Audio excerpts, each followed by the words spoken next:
Pois é un premio moi importante porque recoñece as contribucións das mulleres á ciencia e a tecnoloxía e faino a través do papel dunha muller como María Josefa Guggenheim-Burger e, sin embargo, era unha total desconocida de non ser por este premio, non? Isto fala da pouca visibilidade, do pouco recoñecemento que teñen o papel e as contribucións das mulleres á ciencia e a tecnoloxía.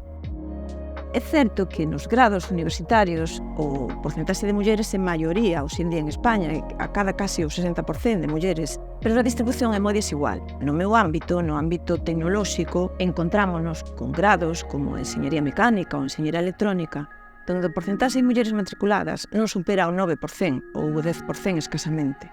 Temos unha clara escasez de vocacións científico-tecnolóxicas nas nenas, sobre todo en estes grados que son típicamente grados de homes, ou que temos asumidos como grados de homes. Hai todavía moito que facer.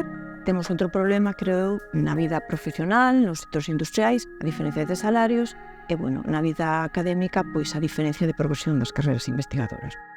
Unha das cousas máis interesantes do traballo en enxeñería é precisamente a necesidade de integrar múltiples coñecementos. Por iso é moi importante os equipos nos que haxa diversidade, mulleres, homes, diversos puntos de vista, pero tamén que integren múltiples coñecementos.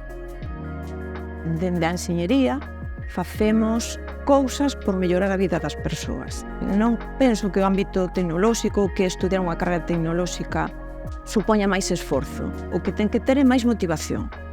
Eu recomendo que escolla o que queira, o que pense que lle vai facer máis feliz, o que pense que le vai levar ao ter máis éxitos, o que pense que pode facelo mellor, pero non por falta de capacidades que se plantexe deixar de estudiar unha enxeñería.